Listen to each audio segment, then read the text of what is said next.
Hi, this is Patrick Hughes, and And Rick Prinz.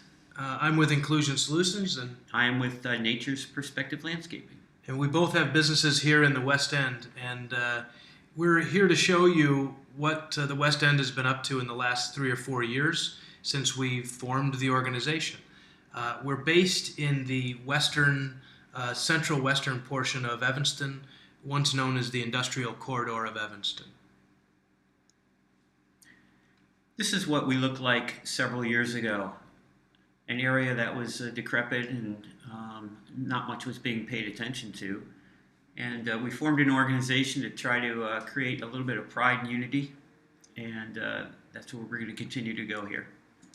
Jennifer Kalis, who's the president of ERMCO, says it best, and I'll just read it to you. It says, "I can't speak for everyone else, but I don't think many of the businesses knew each other in the neighborhood, and before Susan and Dennis from the city arrived to organize us, we had many issues with dumping at night in the alley. The city owned between us and Collins Brother that was overgrown, and it gave opportunities for people to hide out and do drugs. People used to do drugs in our stairwell at night and leave things behind and use the area as a toilet. Jeff, the owner of ERMCO, said that her windows used to be shot out and his dad kept stacks of window pane replacements on hand to replace them. We would have graffiti on our buildings and the lawn would be littered with beer bottles and garbage. It wasn't a safe area to be and nobody wanted to be around at night. We had no relationship with the city and don't think they even knew about us. Our infrastructure was poor and we continually had power outages and brownouts." And who we are now, or who are we now? Either way, this is who we are. Our mission statement, which tells a lot about ourselves, reads as, "Our association organized to create and nurture an atmosphere where company owners, employees, and neighbors can gain mutual support, education, and unity to assist in creating a successful and positive place to conduct business and to provide continued strength to our city and to the economies we participate in." So these are some of the businesses that are in our neighborhood here in our business organization. As you can see, there's a lot of from radio stations to nonprofits to dance centers to food manufacturers to landscape companies, lots of different types of businesses, as you can see, and changing all the time. So in around the year 2000, 2001, the city came to us and had a proposal to create a economic development zone here within the West End district. And the person or people that were most instrumental here were Susan Gutterly and Dennis Marino, who have both since retired from the city, but have sparked us along to create this organization to better the neighborhood. We think we might have wore them out, which is why they retired. But real great sense and thank you to both of them for their help in getting us started. The next part is that, the relations with the city. They know who we are now, and we know who the players are in the city. This is Alderman Braithwaite, who comes regularly to our meetings, and if we ever have issues, we now can go to him, and it's not a ramp up as to who are these people. We have a regular dialogue, and it's a healthy relationship. We've come to have regular meetings, monthly meetings. Who in attendance are the business owners or management from each of the representatives from all the businesses in the area. When we first got together, really it was sort of to walk around the neighborhood and sort of see what do we have, in terms of what do we represent what are all these different businesses and organizations in our neighborhood. So that's the first thing we did.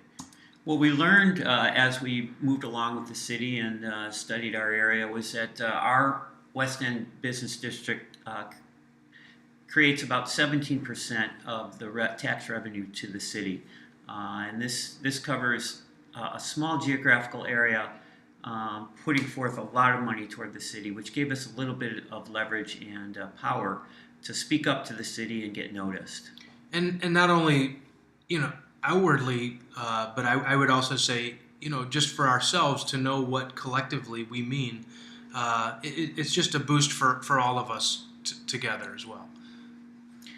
Some of the things that we did along with the city and as we organized, we have traffic studies. What this did was make us aware of some of the problem areas that we had with people speeding through the neighborhoods, and led to some stop signs in critical areas.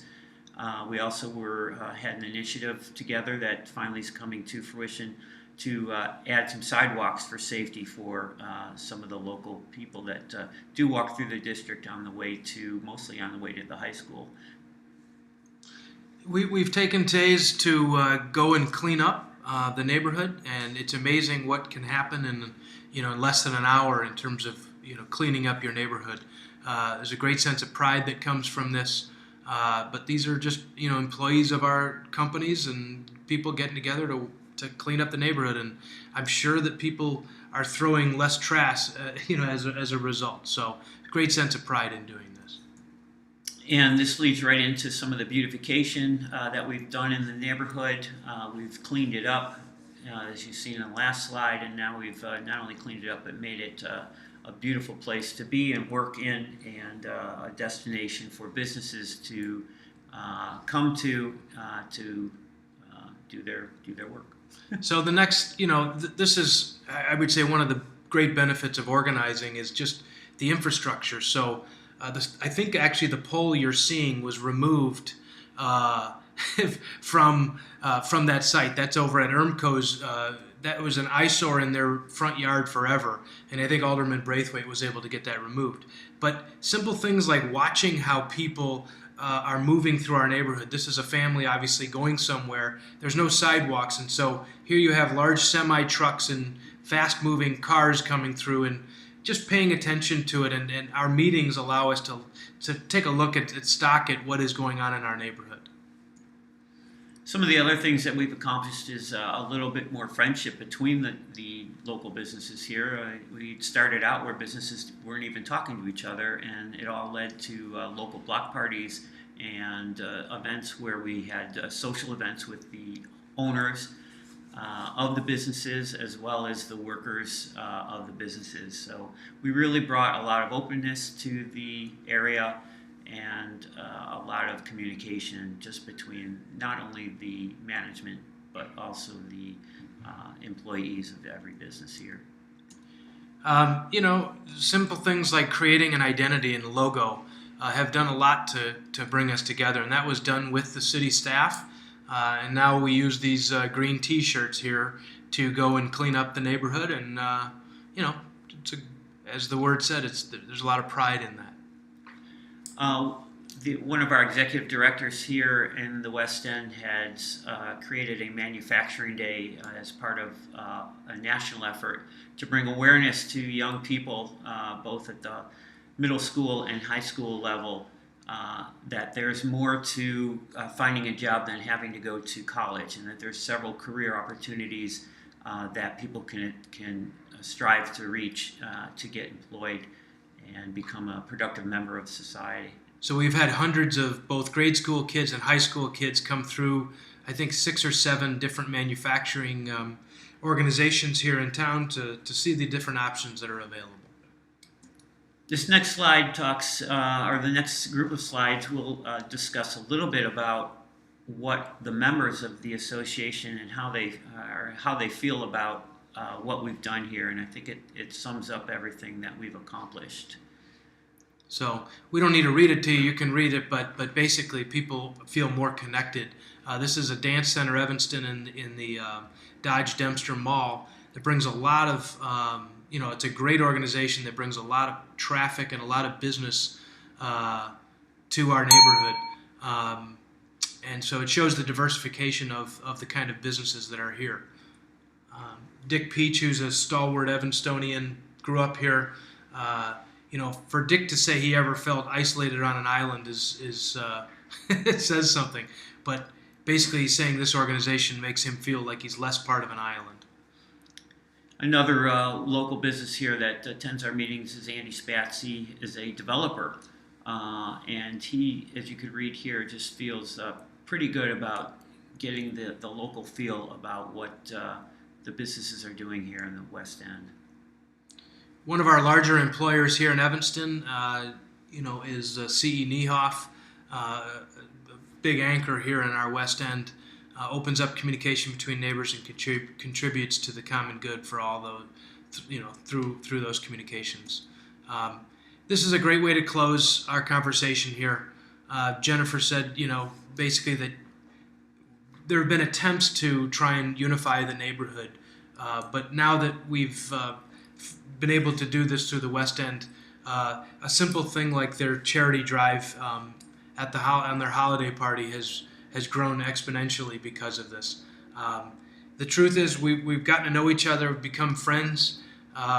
We meet on a once a month basis, monthly basis, and we've been able to develop friendships, and it's a good networking source for each other. Rick, you got any closing remarks? It's just been a wonderful 4 years together, and I know that we'll have many more together. And just to see the accomplishments that a group of people can do without a lot of effort is something that we're very proud of. So if you're interested in learning more about where we are or who we are, just go through the City of Evanston's website, which is listed here. So thanks for looking at our slideshow, and that's the Evanston West End. Hope to hear from you. Thank you.